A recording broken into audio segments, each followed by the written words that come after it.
Magandang araw po mga Kapinoy. Kamusta po kayo? No, magandang umaga, tanghali, hapon, gabi.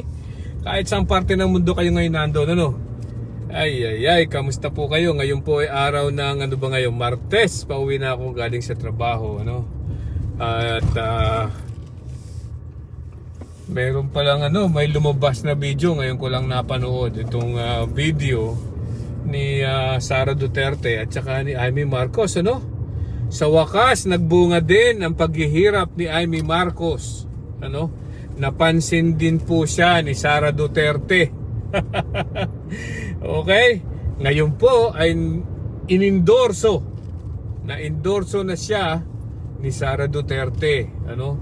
Na matagal na niyang pinapangarap. Ano? Talaga naman, nasa heaven si ang tawag dito, ewan ko kung heaven yun, ano? Siguro feeling heaven si Amy Marcos ngayon, ano? At siyempre, ang lumabas na video ay nakadamit ng itim, ano? Nakadamit ng itim yung dalawa. At ang sabi daw ay ang kulay ng bansa ngayon ay kulay itim, ano? Kung napapansin nyo, yung video ay kadiliman siya. So ngayon ay parang nakikita ko na, ano, yung katulad ng sinabi ni Harry Roque, labanan ng kasamaan laban sa kadiliman. Lumalabas ngayon sino ang kadiliman, ano? Yung mga Duterte at saka si Amy Marcos, kasi ang dilim-dilim ng kanilang video at saka itim daw ang kulay ng Pilipinas ngayon. Alright? Kung sila ang kadiliman, ay sino? Ang kasamaan ay si Marcos. Ganun ba yun? Nakakatuwa nga ito pinanonood natin, ano, sa mga nangyayari ngayon diyan sa Pilipinas. Kanya-kanya silang labanan, kanya-kanya silang pasikatan, kanya-kanya silang siraan. Ano? Yan po ang nakukuha natin sa mga politiko ngayon. At balimbingan. Ano? Balimbingan. Bakit ko nasabi yan? Kasi, 'di ba? Matagal na pong itong si Amy Marcos ay 'di ba kinuha ng alyansa. Ano? Noong nagsimula yung kanyang hearing na sa kanyang committee sa Senate, na walang ginawa kung hindi humanap ng pagkakamali, ano, na sa mga ginawa ng gobyerno sa pagpapadala kay Rodrigo Duterte sa The Hague. Ano, alam naman natin kung ano yung pakay noong hearing na yon. Ang hearing na yon ay para sirahan ang gobyerno, ano, dahil sa pagkakapagpadala kay Rodrigo Duterte sa Dahig, ano. Alright, so hindi lang yan, bago pa lang nagsimula ang committee sa kanyang opening statement, kitang-kita mo na agad, ano. At saka doon sa kanyang pagkatapos ng first committee hearing, na meron na agad siyang preliminary findings na obviously pro Duterte, ano? At doon sa mga hearing na ginawa sa committee ay ginisa ng maayos ang mga opisyal ng gobyerno, up to the extent na kinontempt pa yung nagdala o nagsama kay Duterte sa The Hague, ano. So hindi niya makontempt si Remulla, ano. Siyempre putres, pag kinontempt niya si Remulla ay tumatakbo pa naman siyang senador. Itong si Amy Marcos ay nako, lalo nang wala siyang nakuhang boto doon sa Cavite, kung saan taga roon si Remulla at yun ang bailiwick niya, ano. Okay, so sinabi natin na panahon ng baligtaran, malapit na po kasi ang eleksyon, ano. At lalo na lumalabas na nakakahabol ang mga kandidato ng ni Duterte, ano? Meron pong isang nagpanik. Ito po ay ang mga Villar. Itong si Villar, palibhasa ay si Camille Villar, ay hirap na hirap pong makarating at matungtungan ang Magic 12. Ano? Aba, nagpa-picture at nagpa-endorso din kay Sara Duterte.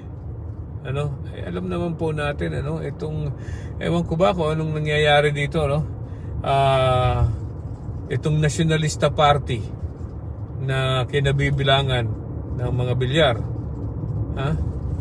ay ang alam ko dating partido ito ng matandang Marcos, ano, itong Nationalista Party na kumalas din na naging gumawa ng sariling partido niya, itong KBL. Okay, so during that time na kumakandidatong presidente naman itong si Bongbong Marcos, aba, ayaw siyang suportahan ng Nationalista Party at hinihintay nga ang pagpasok nitong mga Duterte, ni Sara Duterte. So hindi siya ini-endorso o hindi siya pinasasama sa Nationalista Party bilang presidente itong si Bongbong Marcos during that time. Ngayon, kaya siya kumuha ng Partido Federal ng Pilipinas, isang nobody na partido, ano?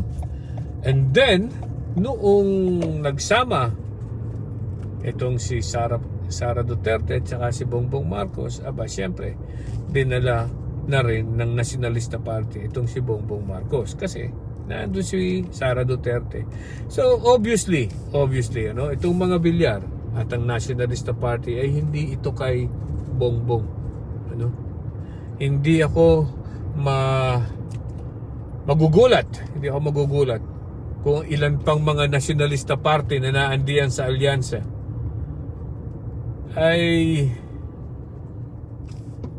magkalasan, ano, magkalasan. Hindi naman talagang yung mga yan kay Bongbong sa tingin ko. Hindi po, dahil yan ay pinagkukuha lang ni Bongbong, kaya nga alyansa kung saan galing na partido yung mga yan, ano. Okay, ay isa yan sa mga Villar, di ba? Villar ay nationalista. So ano pa, nandiyan na, nagpa-endorso na kay Sara Duterte. So mostly kung hindi gagawa ng paraan itong si Bongbong Marcos, at kung sakali manalo itong mga Villar, itong si Sara, si Camille, ano? Si Camille Villar, itong si Cayetano, di ba? Si babaeng Cayetano ay talagang hindi na. Ito pa si Amy Marcos, pag yung nanalo yung mga yan ay goodbye Philippines si Marcos. Si Bongbong, alam mo yung bakit? Kasi hindi mananalo, hindi siya siguradong mananalo itong si Sara Duterte. Hindi ito matatalo o makukonvict sa impeachment. Kasi sino yung naando na during that time? Kung sakalit manalo si Bongo, ano? Si Bato, si Amy, si Camille, si Cayetano na babae, 5 na agad yan. Ano? So of course, naandyan isa pang Cayetano, 6 na. Di ba? Sino pa? Si Mark Villar, 7 na. Di ba? Isa na lang. Ano? Si Robin Padilla, 8 na. Definitely hindi makukonvict si Sara sa impeachment. Okay? So, yung mga nangangarap diyan na ma-impeach si Sara Duterte ay goodbye na. Hindi po ma-impeach yan dahil sa dami ng mga senador na maaaring maging kaalyado niya. Ano? Okay? Sa mga nangyayari ngayon, na maaaring makabawi itong kung sakasakali ha, at manalo itong si Jaime Marcos. Hindi natin alam kung makakatulong pa yung endorsement ni Sara Duterte kay Jaime Marcos ha? At kung yan ay makakatulong, at saka itong kay Camille Villar, wala na, sigurado nang acquitted dito si Sara sa impeachment, ano? At hindi na makakaasa ng suporta itong si Bongbong Marcos mula sa Senado. Baka nga mapalitan na si Chis Escudero, di ba? Mapapalitan na rin yan bilang presidente ng Senado. So I don't know, this is going to be a mess. Alright, anyway, so yun lang po, yun lang ang ating huling balita. At baka po itong mga darating na araw hindi muna tayo magbablog dahil Semana Santa na, magkakaroon na po ng Miyerkules Santo, Huwebes Santo, Biyernes Santo, baka po Sabado, Linggo na o Lunes na sa next week tayo mag-vlog ulit. Alright, so enjoy your Holy Weekend. Alright, bye-bye.